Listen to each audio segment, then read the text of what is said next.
record them, to really make this possible for us to turn our intention and our longing to have a space, a Sangha that we're building here that really embodies the Buddha's teaching on equanimity and inclusion. And also just the vastness of the Dharma that is available out there today, and how we can, as practitioners, really bring this depth and enrich our practice and our understanding with the diversity of the Dharma. And so just in those words, that is essentially the mission of our Buddhist community. So we're still pending a name, and one of it might be Pacific Northwest Meditation Community, and it might be something else, but we're really hopeful and also trusting in this yearning that we all share for a tradition that is open to all traditions. Yeah. And we'll just take a moment to just be in the presence of each other, that we're here in this physical space together.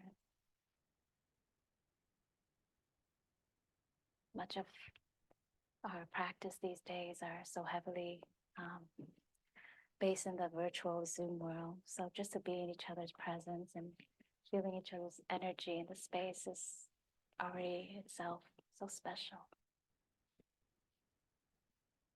And I also want to welcome Rachel, who's tuning in from Florida. It won't be long before we see you here.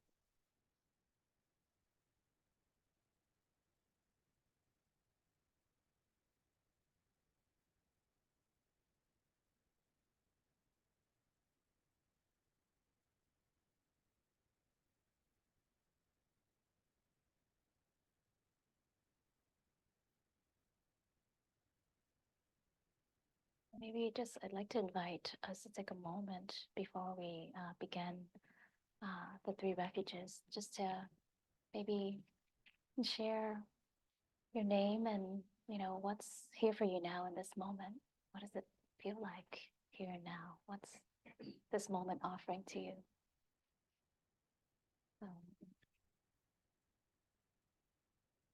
I'll start. I'm Campbell, nothing like breaking names. I go with pronouns. And I'm here for practice.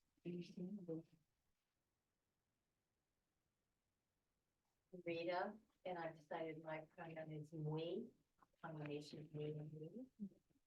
And I'm here for practice and Dharma management. Happy pronouns they them. And I'm here for the same practice, connection, a meaningful Sangha. Matthew, I go by Stephen, and I am here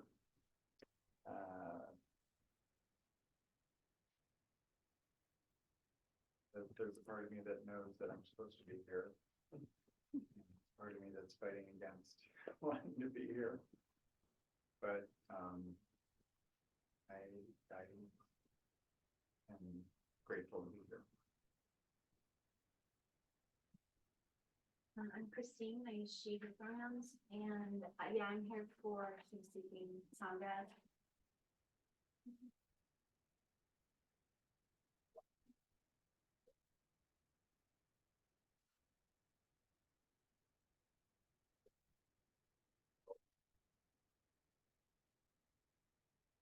I'm Scott, and I'm here to find Sanghas to put on my list for the course I'm developing for about the Sangha.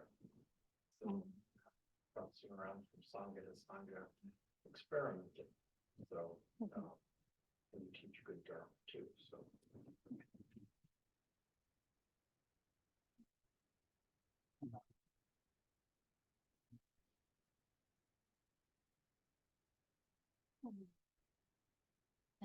As most of you already know, my name is Trina, and I go by she, her. And first off, I just want to express how,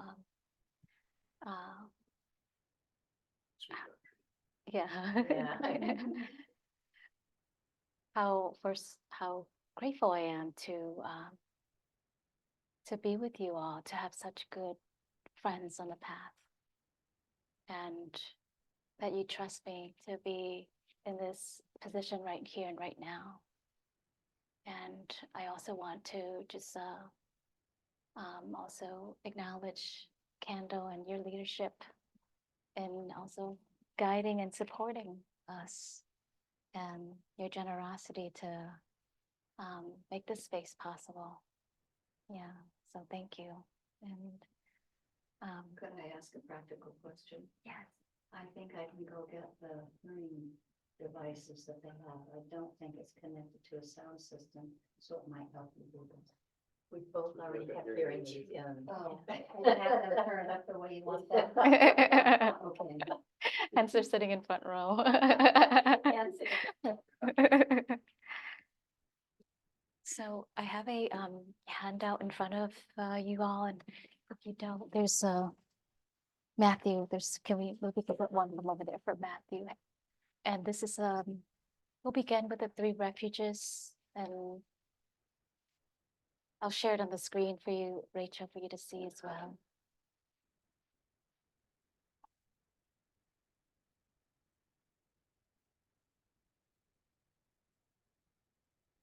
And just simply by us being here already, we are taking refuge in the Sangha, the community of like-minded friends that are on this path together.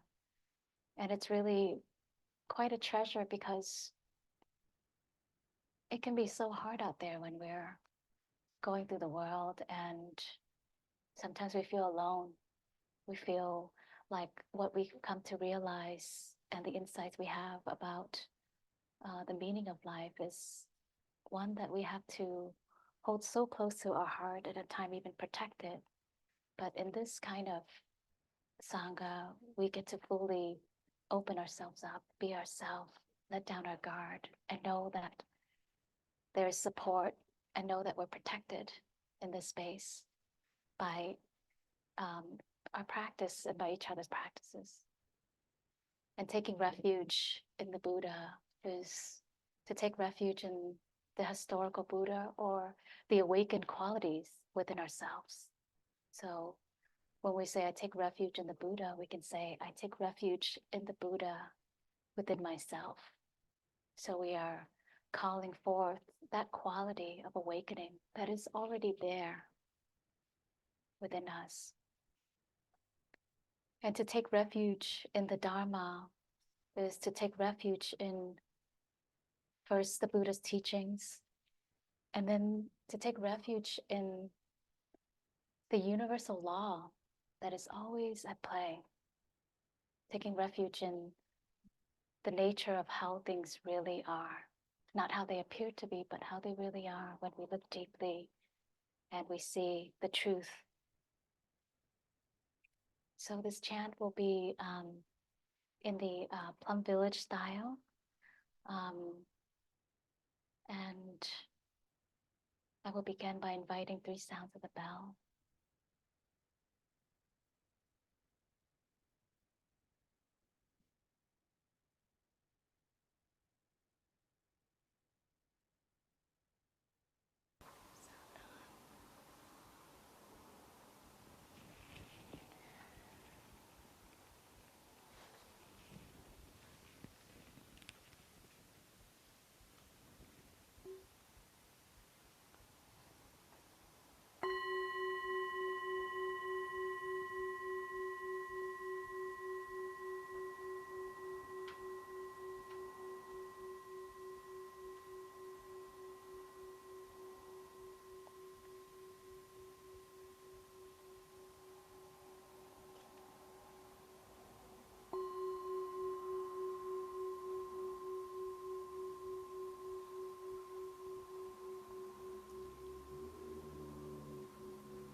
Ajato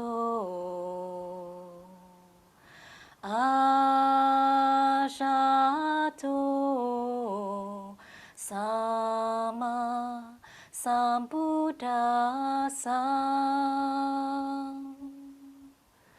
Namo tassa bhagavato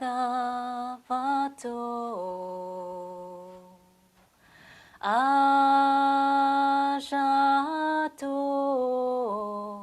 Sama Sambuddhasa.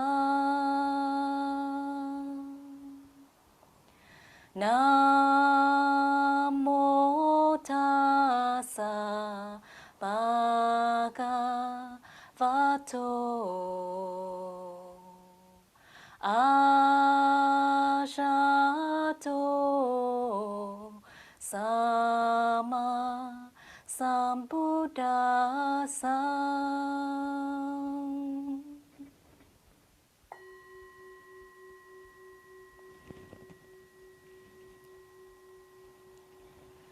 I take refuge in the Buddha, the one who shows me the way in this life.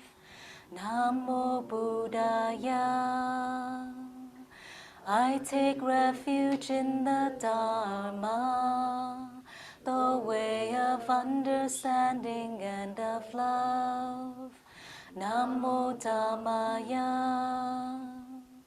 I take refuge in the Sangha, the community that lives in harmony and awareness.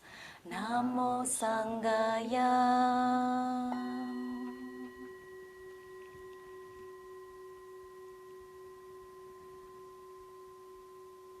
Dwelling in the refuge of Buddha, I clearly see the path of light and beauty in the world.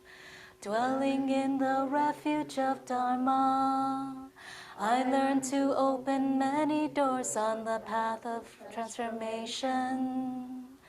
Dwelling in the refuge of Sangha, shining light that supports me, keeping my practice free of obstruction.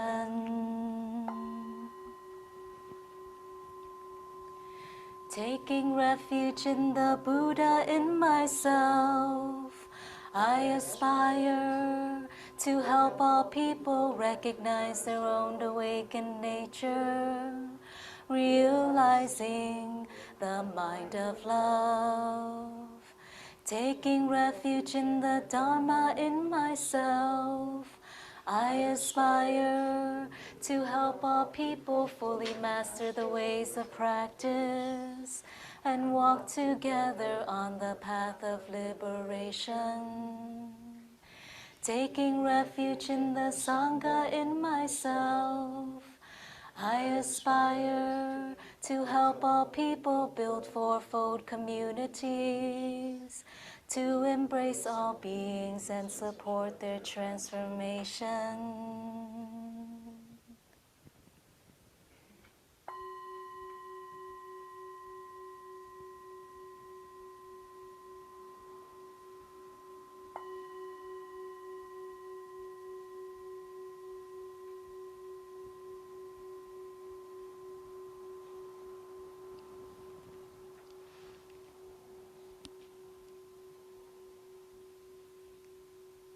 Dear friends, please make yourself comfortable. We'll sit in meditation for 30 minutes and choosing a posture that is supportive for you in this moment, whether that's sitting in a chair, laying down, sitting on the floor.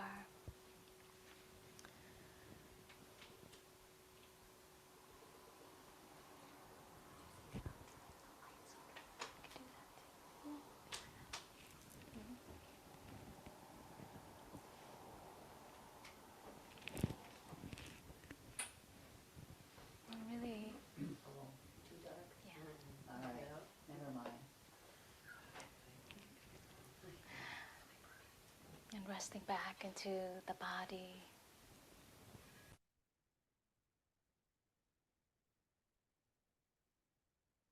Noticing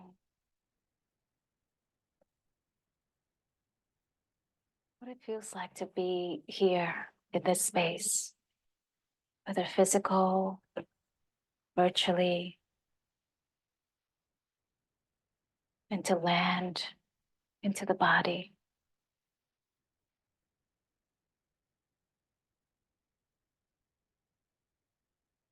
Taking a moment to adjust and settle. Noticing any area of tension in the body. And simply by bringing awareness to that part of the body is enough for things to soften.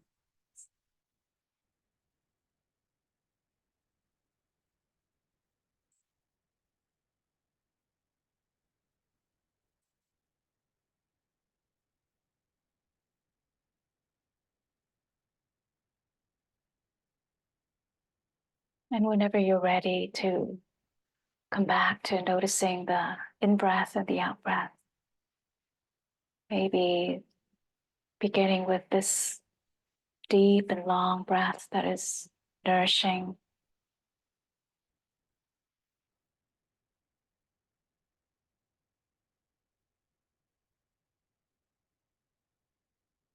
And letting the breath calm and soothe the nervous system.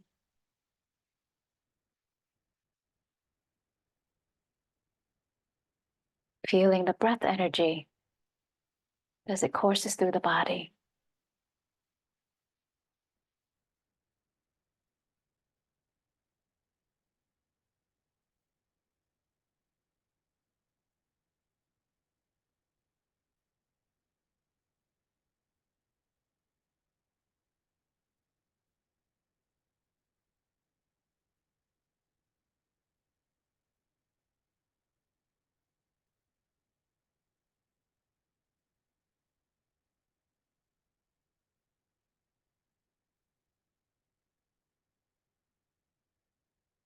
What does it feel like to be in the body? How do you know you are here?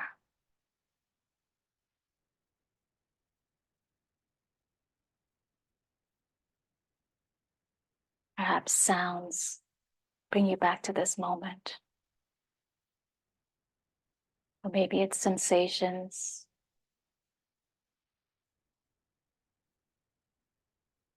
Or maybe it's the movement of the breath, rising and falling.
Allowing whatever that is arising in the field of awareness to be your anchor,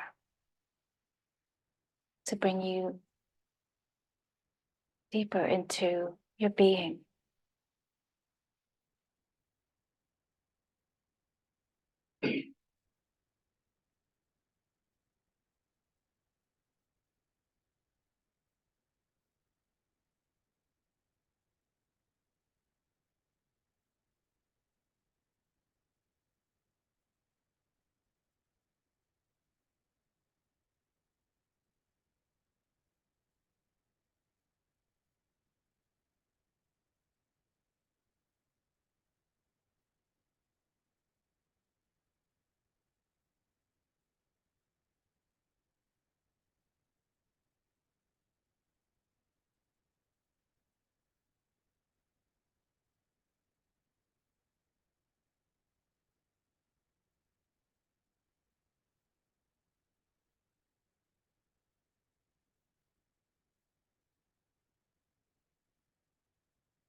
Notice if there's any way in which there's a tendency to hold up the posture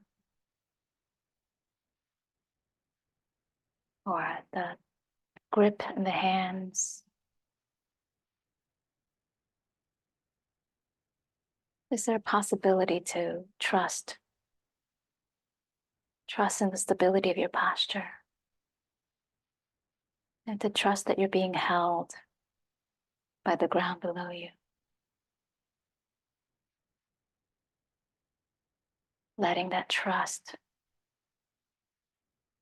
have you settle back, rest back into your being.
And whatever arises in the field of awareness can be used to point us back to what's here now.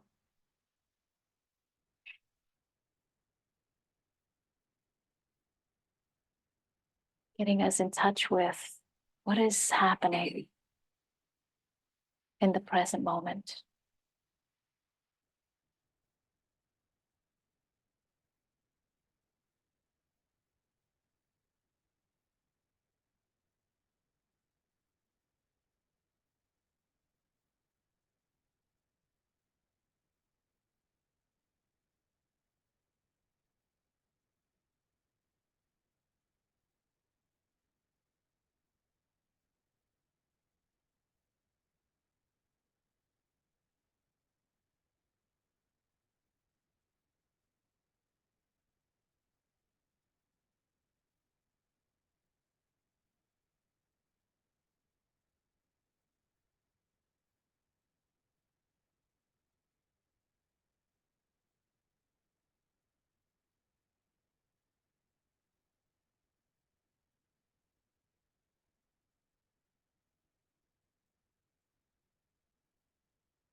to allow this moment to be exactly the way it is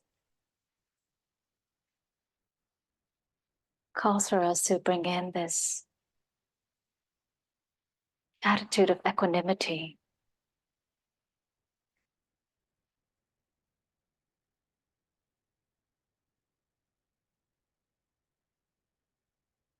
But underneath all of it, there is this okayness.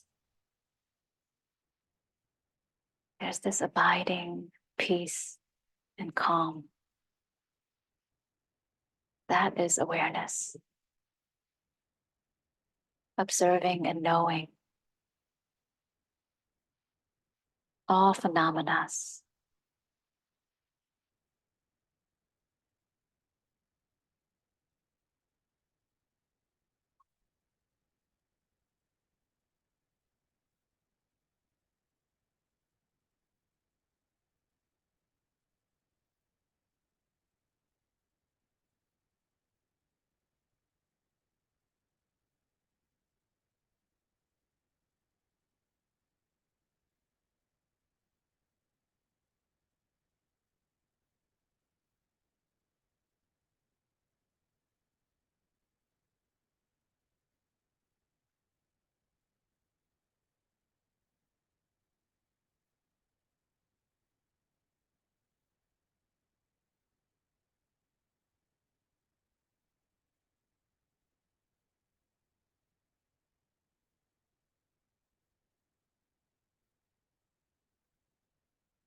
all conditioned phenomena are subject to change, subject to impermanence.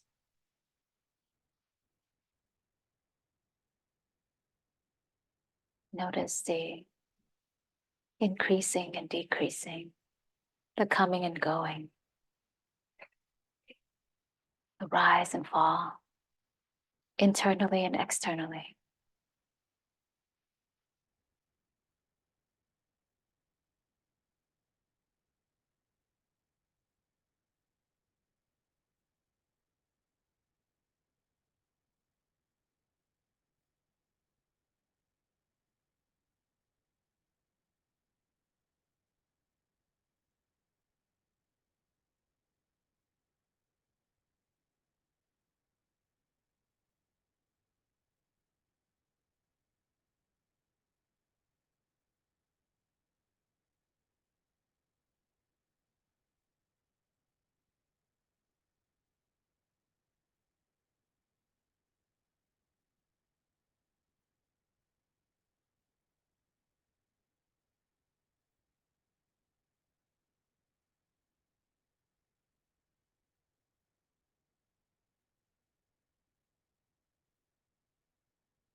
Here and now. What is your relationship to here and now in this moment?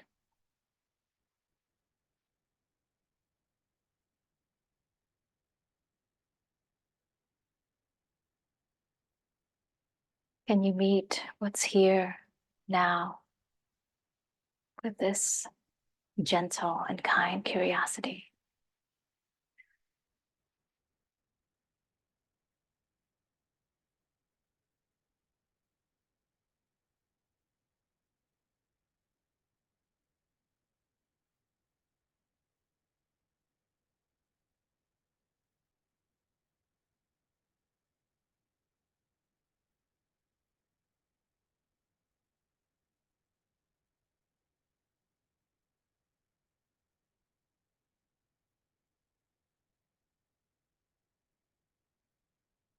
Receiving,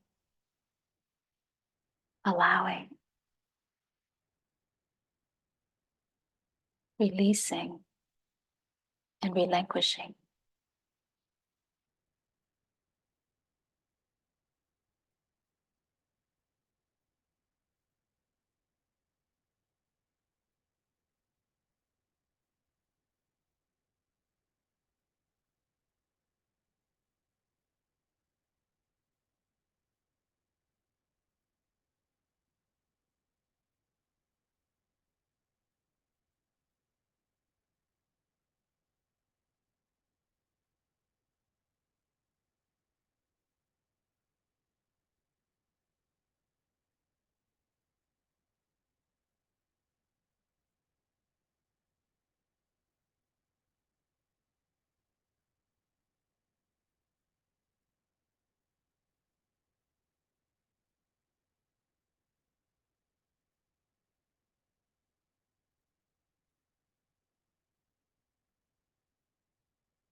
Perhaps in this resolve, we choose to narrow your field of attention to where the breath is most alive in the body, increasing sensitivity to sensations in this area. Maybe it's in the belly or the chest, or between the upper lip and the nostrils.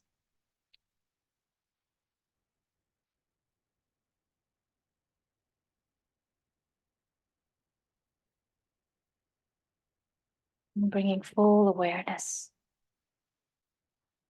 to the breath in this region.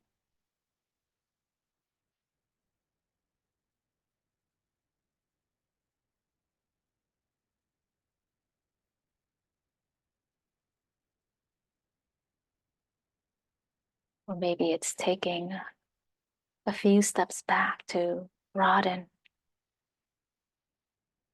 your awareness to this open and choiceless awareness.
Letting the energy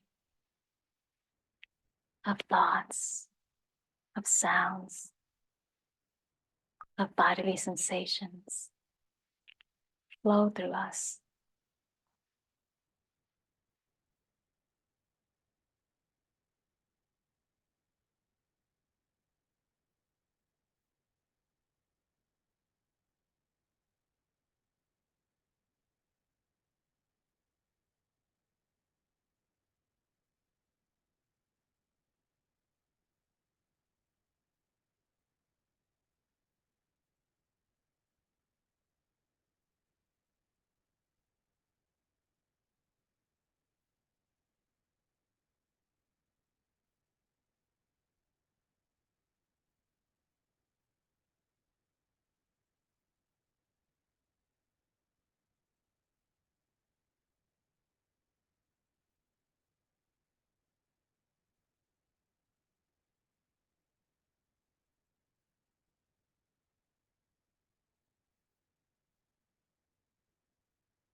Anytime we get caught in judgment or stories, notice where that tension might be held in the body.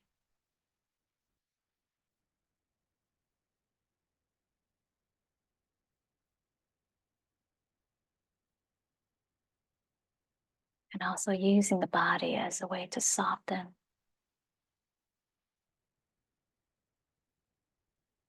the rigidity of the mind.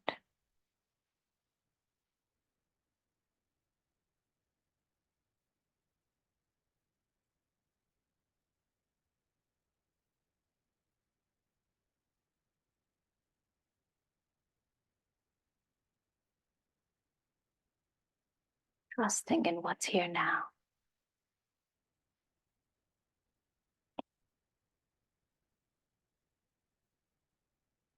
Not reaching for the past, not leaning into the future.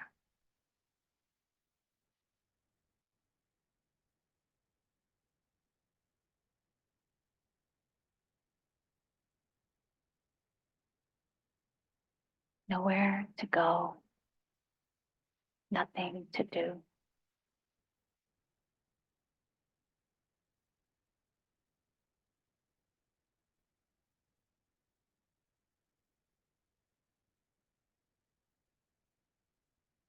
Be here now.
to use the restroom, there's one up here on the right and then one downstairs. And for those of you who will stay in this room and during this break, I will guide us in a short mindful movement practice.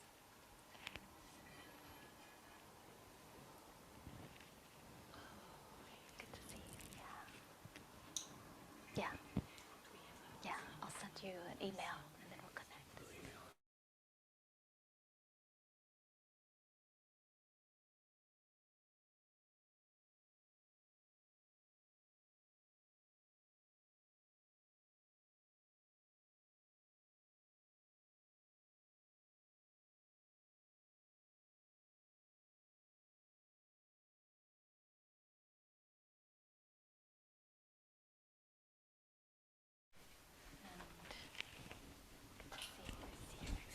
See you next week. Enjoy. And so I guess I'll move the laptop a little bit so you can see me. Can I put it right here? Is that all right? Okay, that's good, just so that the Zoomers can see. But yeah, for those who got a little bit of a tight space, so we'll just be creative here. And if you want to stand somewhere where there's more openness to move around. Okay. And you're welcome to continue sitting or do this in a sitting posture if that feels more supportive. And just in standing, please become aware of the body, standing, the feet firmly planted to the ground below you. Maybe the feet are shoulders width apart and the hands resting on the sides.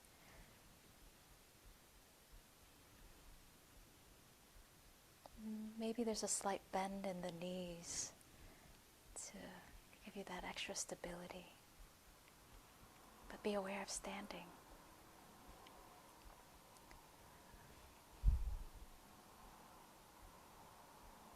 And notice the change in energy going from sitting to standing. Notice what muscles are activated and are required to support this posture.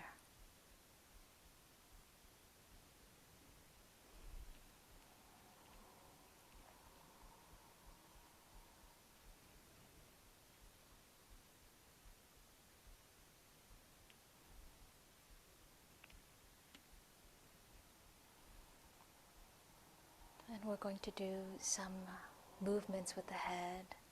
So we'll begin by tilting the head forward, looking down towards the floor.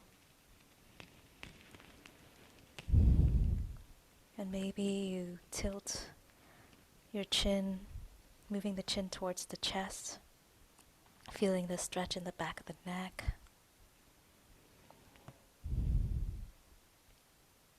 Allowing the breath to be natural. You don't have to breathe in any special way.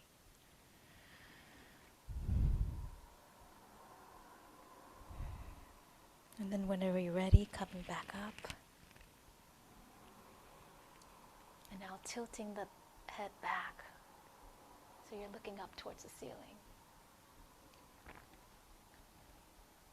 And being mindful if you're straining your neck and maybe backing out of it.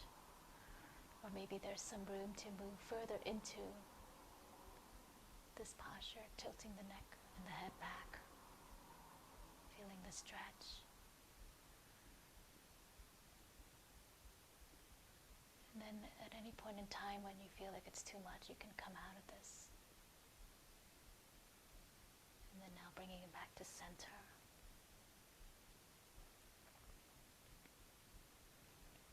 And now tilting the head to the left, so bringing the left ear to the left shoulder.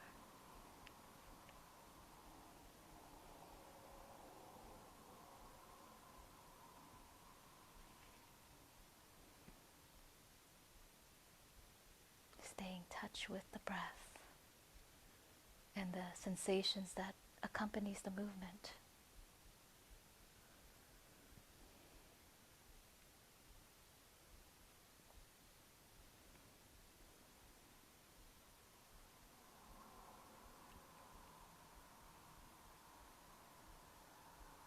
Noticing pleasant, unpleasant, or neutral sensations. And now coming back to center and moving at your own pace. And then now bringing the head to the right ear, moving towards the right shoulder.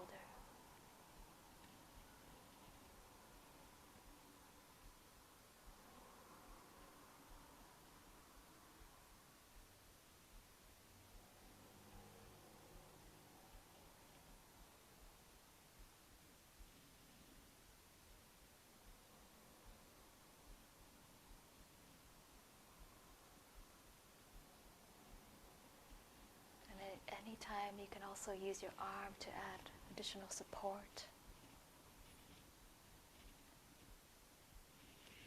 Coming back to center.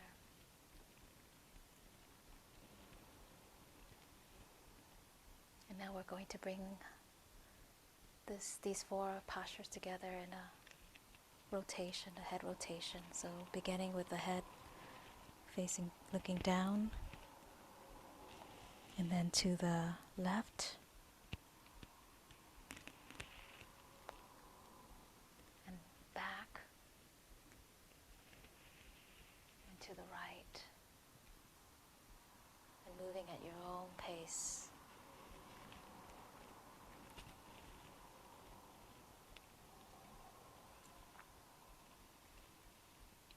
And continuing to rotate the head. Noticing where there's tightness or tension,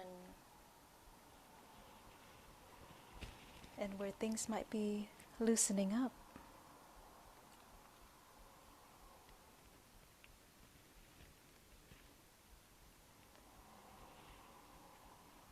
And bringing that intentional breath into movement.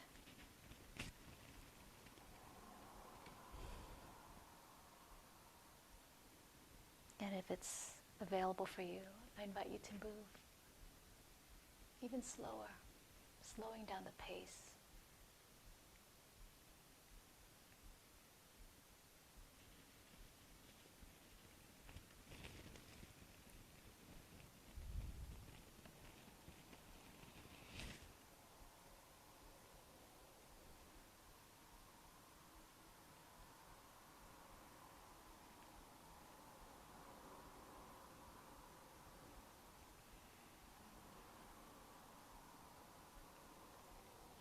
Even while movement, there could be this calm that is aware, alert and present and relaxed. And now rotate in the other direction.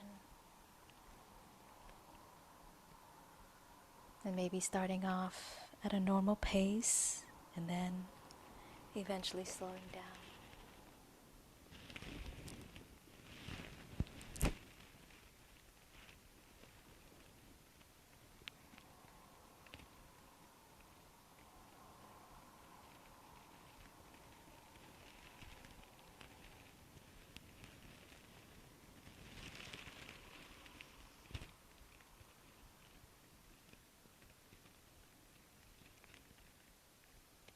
Carrying this continuum of mindfulness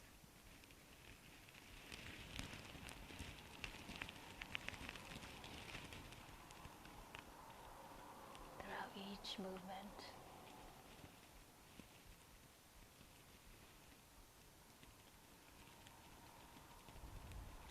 And whenever you're ready, bringing the head back to this upright posture. Coming back to center, resting while standing.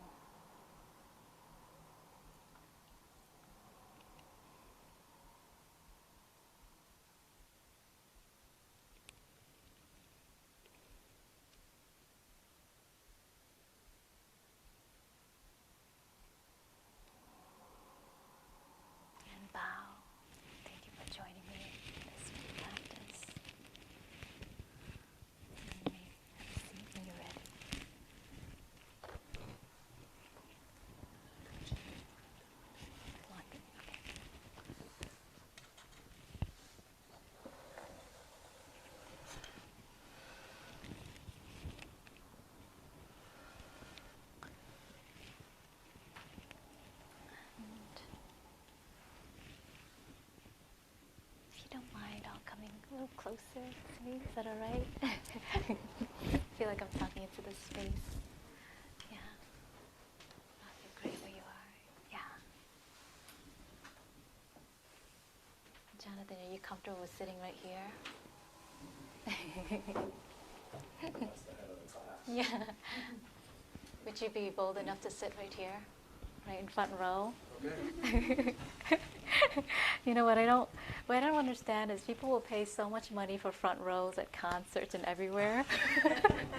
But when they come to, like a Buddhist meditation place, everyone like sits in the back of the room and no one moves to the front. And I was like, this is like golden.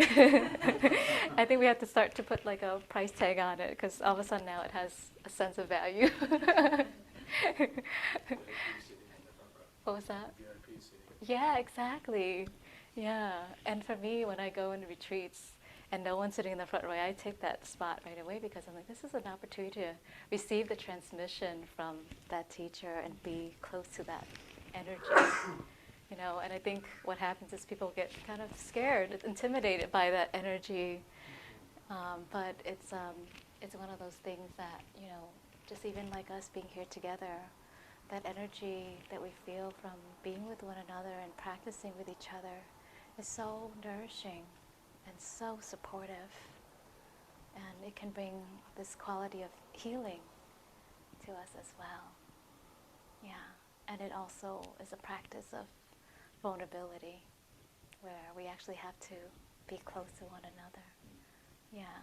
And it's so contrary to what now all the layers that we have between each other from, thank you, from the screen and just from, the shells and the masks. And it's definitely, there's a newness and a muscle that maybe, I know even for myself, has weakened through the years, especially since the pandemic.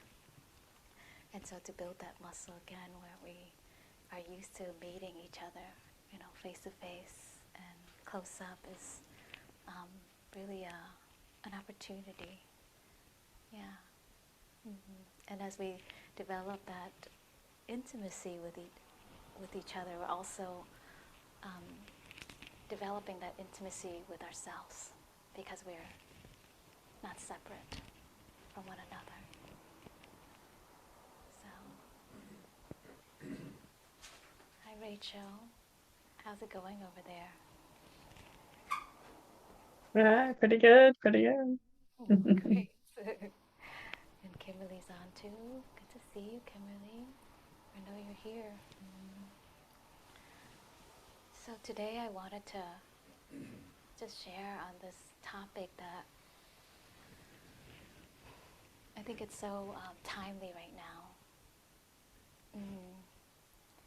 And I first like to bring it up in the context of our practice, the theme of trust and what it means to trust.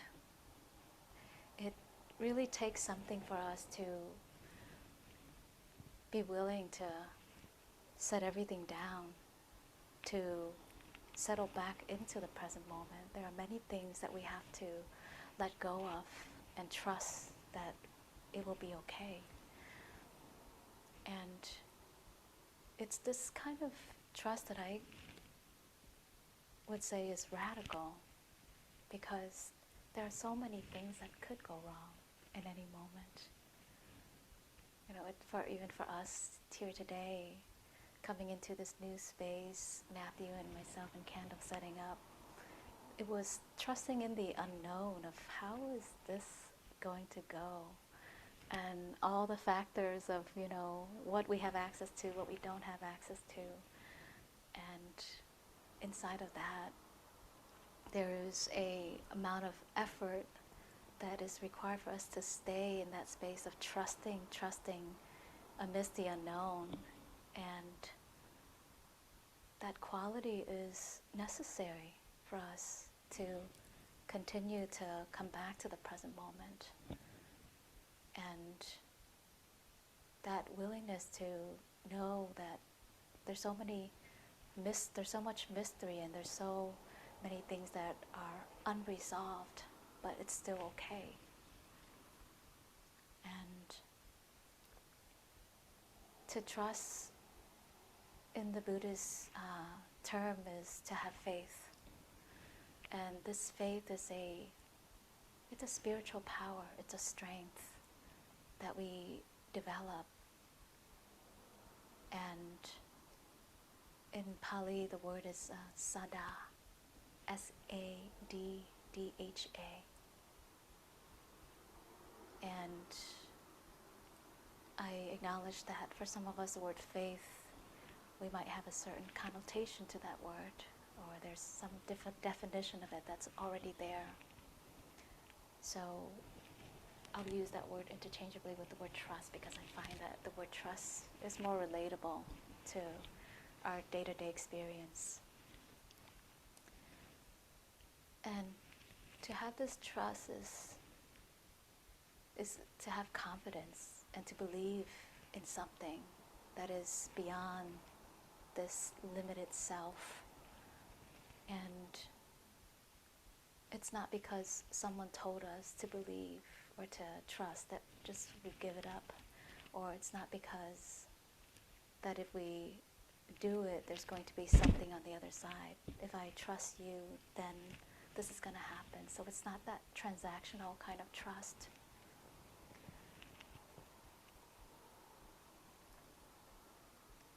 And it's this trust that is needed for us to make progress on this path.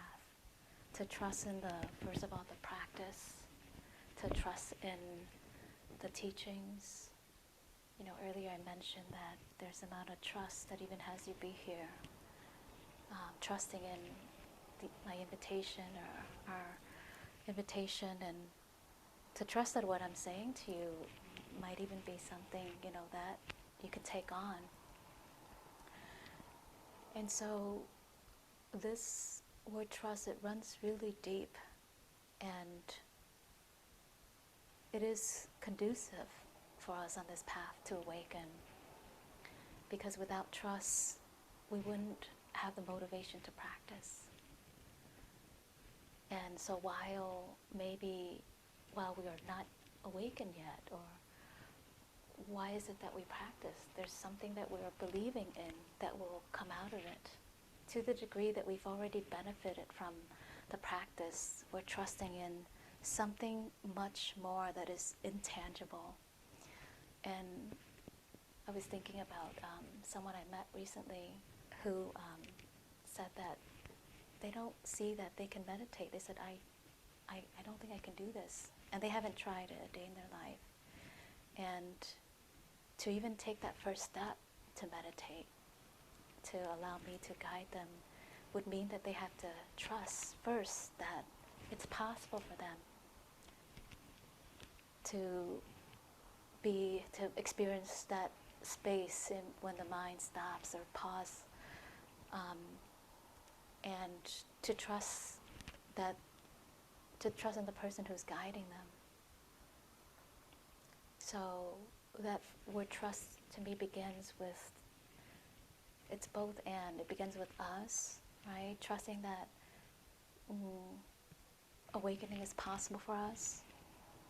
And it's also trusting in, because we've seen those who have awakened or who've had some success on this path, that we trust that since they are a few steps ahead of us, that we can lean on them. We can lean on their strong faith. A lot of times today in our society, it's not that we're missing faith, it's that we put faith into things that may not bear the most wholesome fruit. I mean, I think of the younger generation that have a lot of faith in influencers, you know? So there is faith, they have faith, but what is it that, you know, they have faith in? You know, I think of the faith or trust that we have in where we get our news, where we get our facts about what's going on, right? the podcasts that we listen to, the blogs that we read. So we know what it's like to have faith. But now the right kind of faith lies in that faith that actually builds our inner confidence about ourselves, about what we know, and about how to arrive at the answers. So that's the kind of, to me, it's a kind of sustainable faith. Because the more we have faith in this teaching or the practices or in ourselves, the more it grows and deepens within us. So at first it's this strength, this muscle that we're building to trust. And then over time it becomes a superpower that we now have. And the trust, as Sharon Salzberg says, or faith, is to place the heart upon something. So there's a way in which we're opening our heart and giving ourselves to something. And I think of the word devotion when I hear that, where we're devoted to a cause, an activity, an organization, a person, a truth, and we do so without expecting anything in return. And it's the basis in which we hold our experience, and it reflects back to us. And even when things fall apart, let's say we have faith or have trust in a person, and when they don't respond in a certain way, or they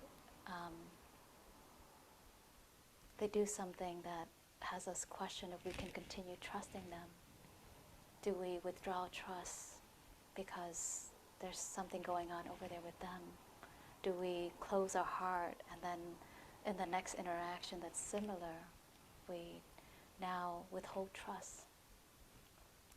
So trust is an antidote to doubt and fear. And I like what Gil Fronsdale says, that it's clearing away the mud.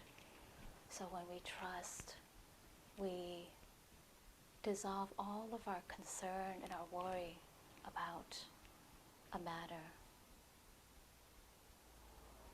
And if you notice how when we are not in the present moment, if our mind is filled with doubts, we are lost in thoughts, we're lost in our worry and our problem solving and in our planning. And doubt and fear arises in the absence of trust. And to have this deep trust in the, let's say when we're sitting and we trust in the methodology of, okay, I'm just going to maybe now breathe a little bit harder. And the hindrances starts to clear away. Or being able to have this deep trust that now our desires and aversion kind of soften and loosen up. That's part of what this trust does. It clears away the murkiness, the clutter in the mind. And how we practice this in our body when we're sitting is that we continue to trust that the body is being held. So like sometimes we sit and we're trying to hold it and keep it up, right? And then what we're actually doing is there's like more tension and tightness. And so there requires that amount of trust to just know that the body will be stable. Know that it will be supportive by just the posture. And so we can see that parallel of that with our lives, and how often we are trying to hold things together, trying to control or make something happen because we just don't trust that it will go the way it's supposed to go, right? That everything will somehow be okay. And so our experience is completely different when we operate from there. So that whole time we're sitting on the cushion and we're not trusting that, one, I don't trust I can do this, or two, I don't trust that if I just like rest back into my posture, I'm not gonna lean forward or fall back, right? And so it requires that trust to relax. It's needed for us to be able to do the deeper work of meditation, to be able to come into that place of concentration. We need to trust, we need to relax. And the more we learn to trust, the more we experience an increase of faith. And when we see results, because we began with trust, now there's, we're inspired to continue to practice or to continue on the path or to continue in our relationships. And that gives us the energy to continue, to keep going. And then we put more effort in the right direction. And faith is one of the spiritual strength of the Buddhist list. So there are 5 spiritual strength and 5 spiritual powers, and it's faith, energy, mindfulness, concentration, and wisdom.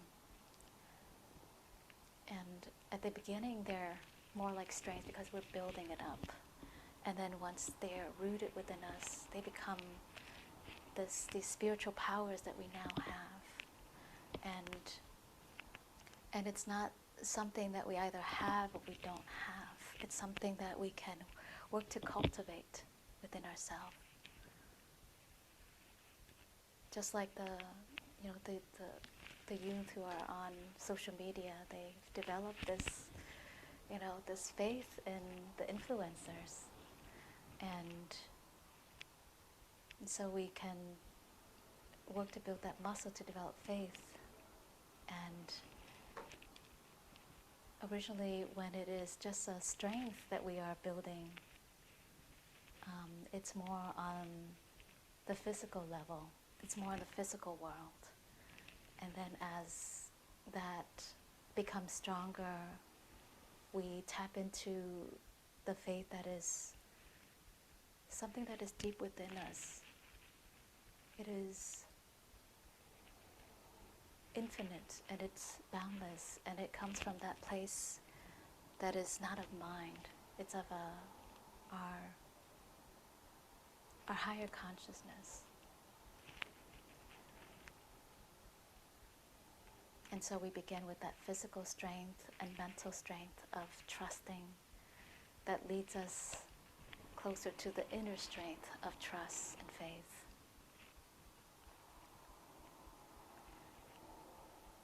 And you might have heard me bring up some of these words, but there's, how does trust or faith develop the 10 paramis, the 10 qualities of perfections, right? So when we first have trust, it propels us into our practice, and it has us be curious, and then that builds the confidence. So we practice more and we see greater results.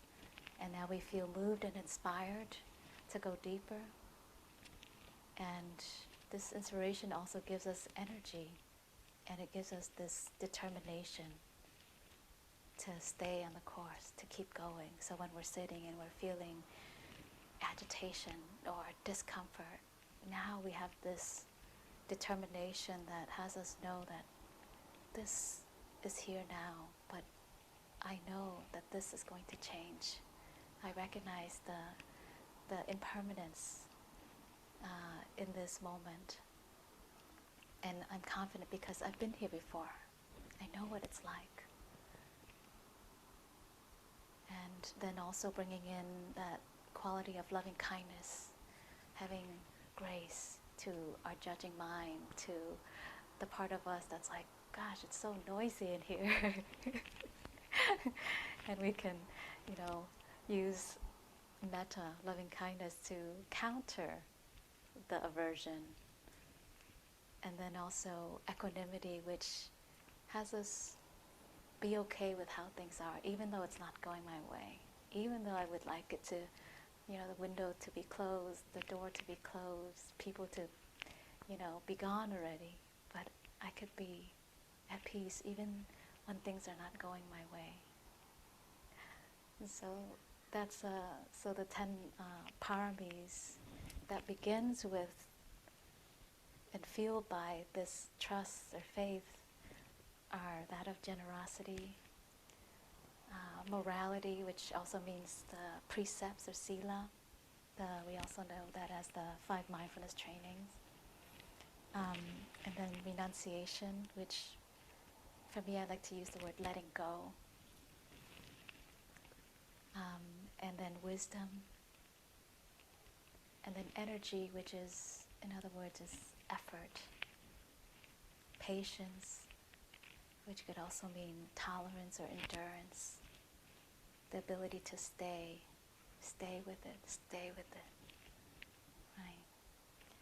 And truthfulness, to really be honest with ourselves, and to be honest with where we are and how things are.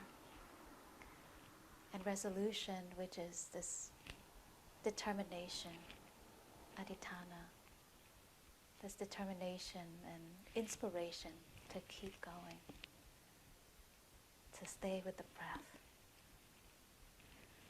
And loving kindness and equanimity. So all of these are in support of one another. And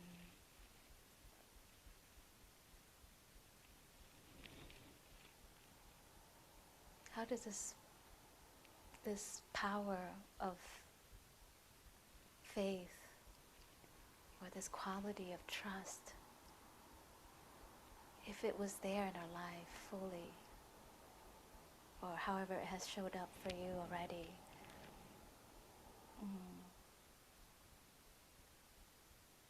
how is it benefiting you?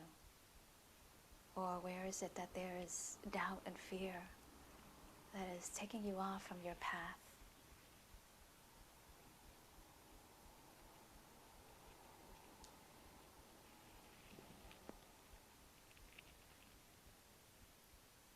So I invite you to just take a moment to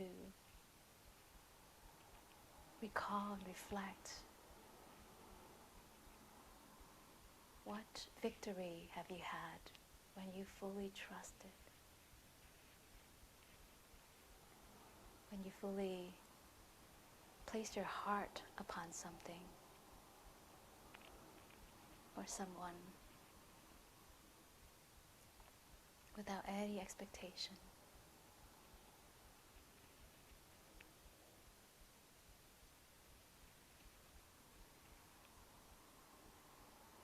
And where is there room right now to be able to unpack the fear, the doubt that might be getting in your way, might be taking you out of the present moment, might be occupying much of the mind's energy and space? And how does it have you freeze or withdraw or pull back? In trust and in faith, we are leaning in, leaning forward, even amidst the unknown, even including the uncertainty in it.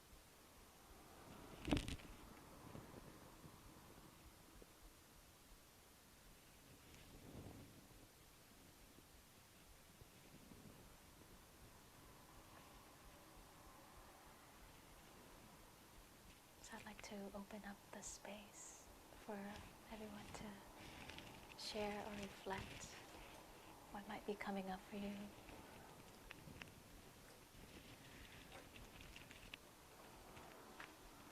Or where you're still grappling, or there's a struggle right now.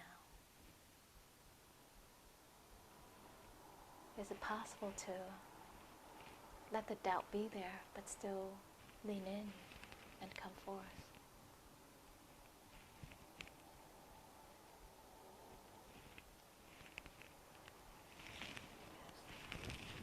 Oh, okay. This one? Oh, okay, so that everyone on Zoom can hear. So we're going to pass this around.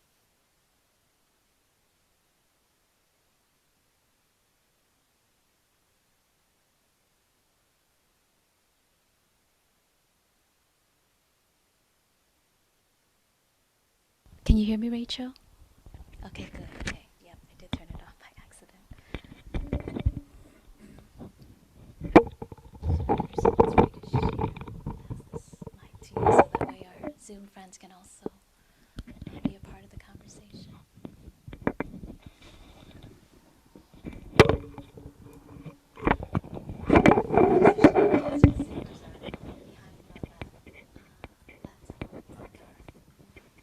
All right, I'm going to talk into this end. It looks like a microphone. I think one of the things I've been wrestling with lately has been a lot of perceiving that a lot of household busyness and projects were getting in the way of my practice. And it's been a real relief to transfer that anxiety or whatever it is into trusting that those things are my practice. They are part of my practice. And so it's kind of helped my relationships, and it's helped me accept that, you know, what's here and now before me is my practice. And so my practice isn't just some abstract thing that when I'm meditating, for example. It's right here and now.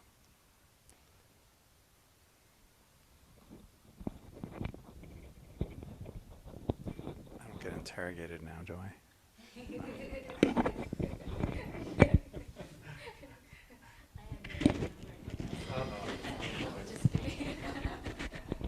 I'm just going to call you over to do some projects around the house.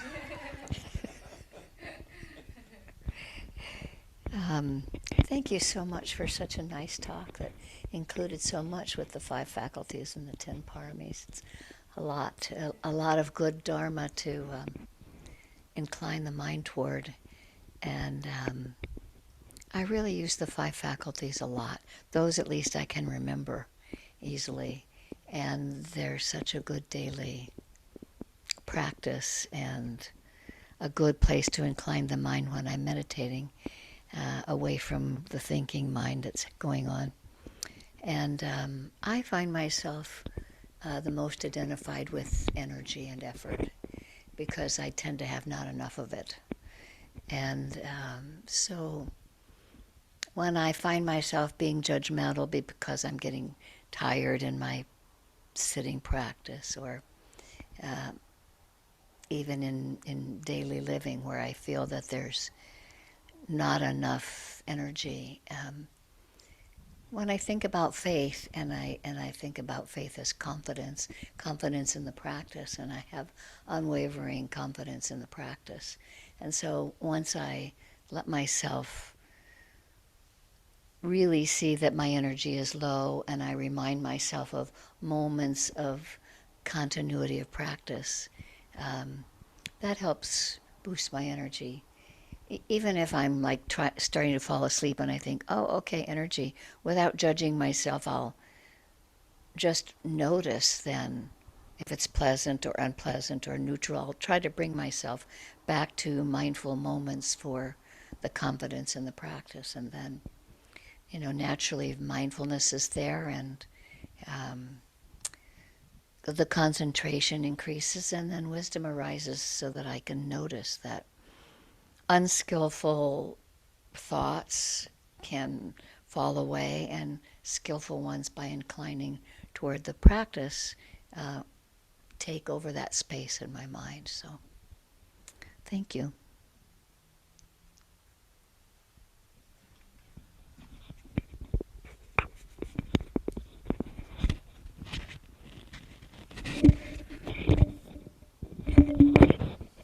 I'm finding that I'm able to draw parallels between my newfound path and practice in my personal life, my work life, for example. I can undertake projects that when I'm insecure, I question whether I can actually pull this off or not. But then I breathe, I think, I'm aware, and I have the skills, I have the skill set, I have the experience. Yes, I can do this. I move forward and have a positive outcome.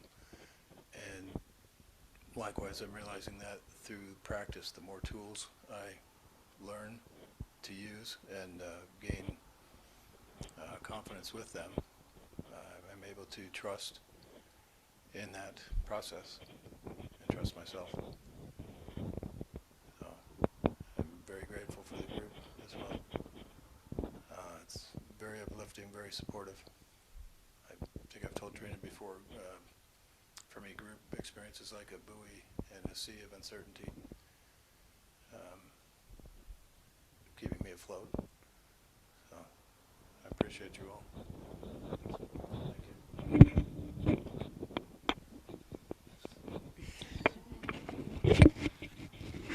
Feels so delicate.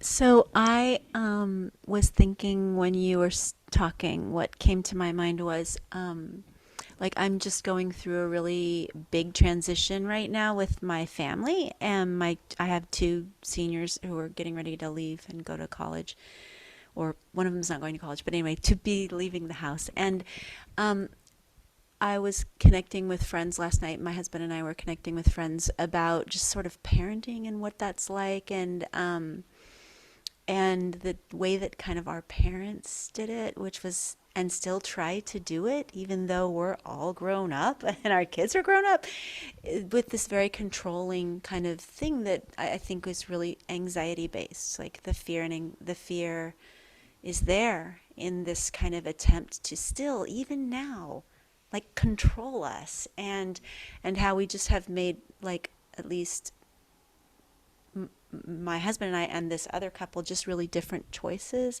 about and it really resonated. I thought of it again when you were talking about just kind of trusting the process and trusting them and their intuition. You know, it's this idea that you have your children and they are who they are, and you're just supporting that rather than trying to make that into something, and so we've really kind of done it in a little bit of a different way, and trusting that like just trusting that relationship and that process and kind of all of those choices at this time right now when it's so much transition and so much uncertainty, and so just that's what came to my mind when you were speaking, that just living that kind of every day right now. It's very terrifying, kind of. But yeah, exactly. Do you want to speak?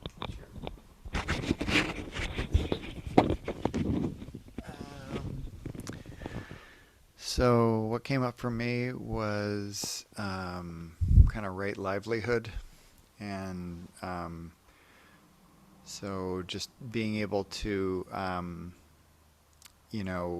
experience change, understand, or experience the moment and understand if it is unpleasant, that it is going to change. But in livelihood, in my job, it's just been a daily occurrence of negativity. And so when I think about environments in which to try to develop my practice, try to, I kind of am on this seesaw of like, no, you just have to kind of interact with everything that life gives you, versus I gotta get the hell out of here, because this is unhealthy for me. And kind of that daily seesaw has been challenging for me, and thus challenging for all the people in my life who are seeing the stress manifest or the frustrations manifest. So that's close to my story right now, but I know it will change, and that is a very important component to like the awareness of like, yep, I'm caught in that story right now, aren't you, Matt? Like you're just caught in that story. I'm not even here. I'm in that story, and it's catastrophizing and whatever. But being able to disrupt that with understanding that this is going to change. And it's almost like I don't have to necessarily try to change it with my mind by fantasizing that it's going to change.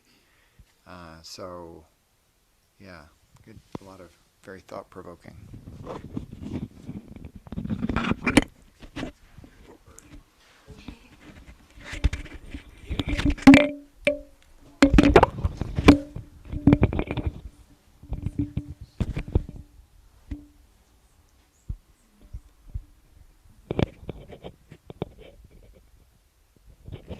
So I love the topic of trust. I'm a born and bred New Yorker, so I don't trust anybody. Yes, no way. And I think that's why I kind of resonate with Buddhism in general, because we're told not to trust what the Buddha says. In the Buddhism 101 class that I teach at Portland Community College, the very first thing I tell people is don't believe a word I say. I tell them, the Buddha said in clear words, "Come, Kalamas, do not accept anything merely because it has been heard repeatedly, because it is in accordance with the scripture, or if the speaker's personality is very attractive," and he's referring to himself. "If the speaker is venerated by us," and he's referring to himself. "The truth which you know by your own experience, that these qualities are skillful, blameless, and our welfare and happiness lies in practicing these qualities. You should accept only this much." That's a pretty powerful statement. So then I shift gears in the class and I say, okay, everybody, 3 deep breaths. Then we go through 3 deep breaths and go around the room. How did that feel? And most everyone says, oh, that felt very peaceful and calming. And then I say, that's what you should believe. I just love that.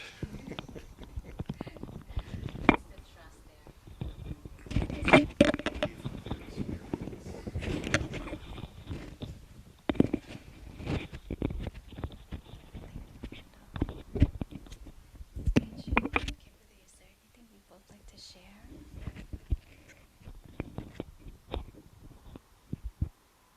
Yeah, I go ahead and share a little bit. So this is Rachel. I think what Rob and Candle said really resonated with me, that the practice is here and now, and remembering even if I'm not sitting on a cushion, there's a learning opportunity in every moment that we have here. And then Candle mentioning too, noticing if a judgmental mind arises, just noticing what that feels like and not getting caught up in self-judgment. That's another thing that came up for me too. And I think another thing that I think of when I think of trust is trusting that everything is always a work in progress. And even if I don't feel like I'm maintaining the perfect mindfulness, I can always come back and try again, to try again continually. So yeah, thank you. Thanks, Rachel. Mm.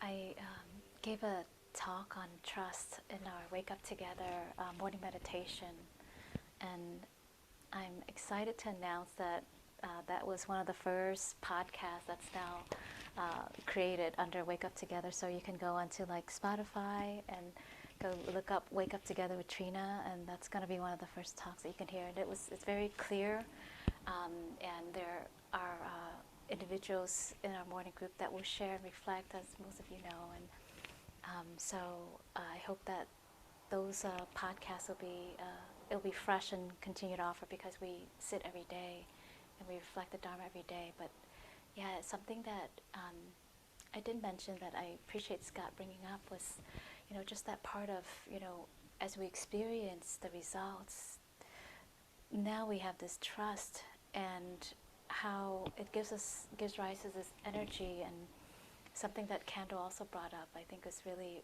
precious, is that we can recall the insights that we've had, the breakthroughs that we've had, and let that fuel us to keep going. Yeah, and even when in those moments where there is the anxiety, or we're beridden by the mind that is doubting, it's that awareness that has a ground of calm that helps us to, even though there's doubt, there's a calmness underneath it that can see the doubt, can hold the doubt, is not resisting or pushing away the doubt, right, or the fear. And fear can still be there, but now it's made known, and we can still move in the direction of our heart's intention.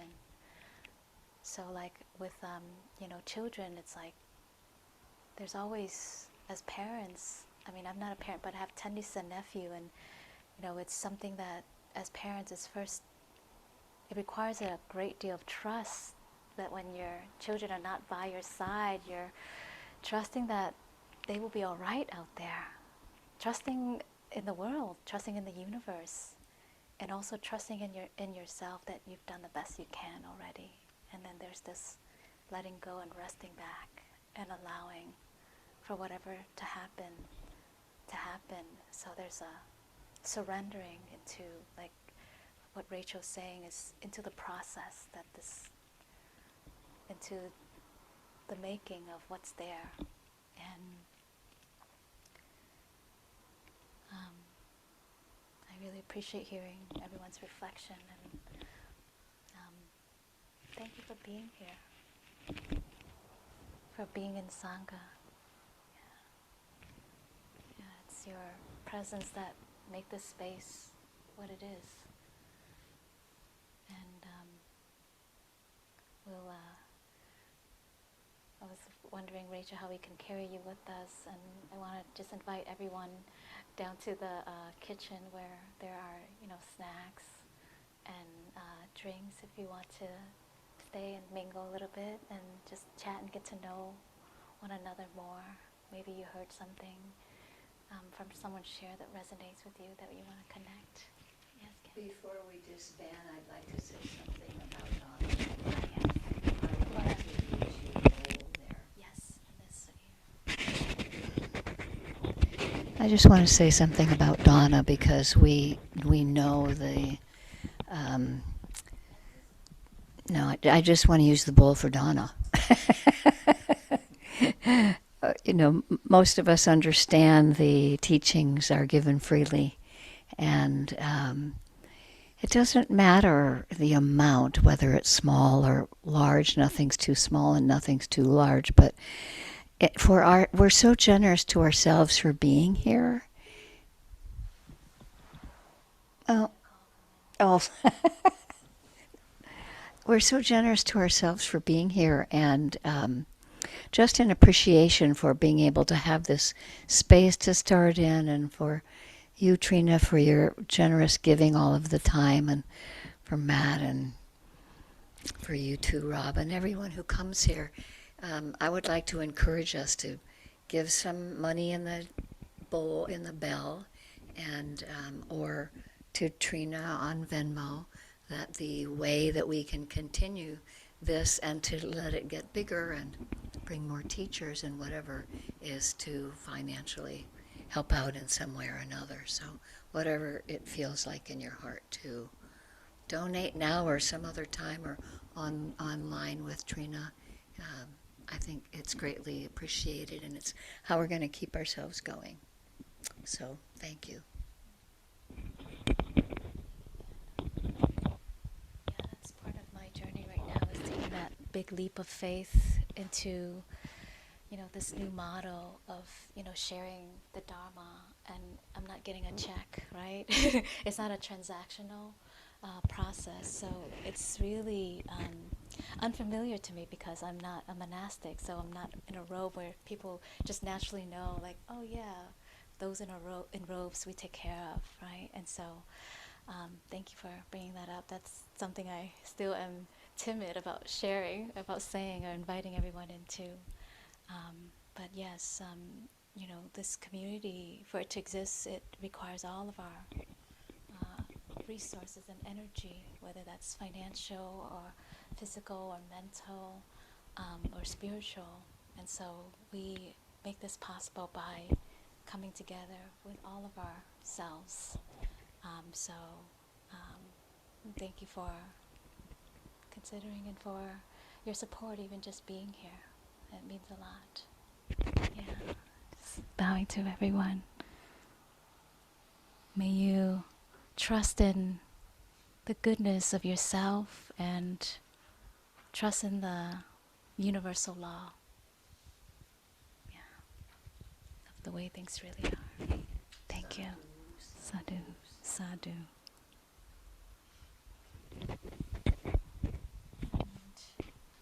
Bye, Rachel. Good to see you. And Kimberly too. Elsewhere now. Oh, and Kimberly. Good night to you both. Bye. And your Venmo name Oh, Trina Truong with an I afterwards. So Trina Truong I. Trina Truong. Yeah.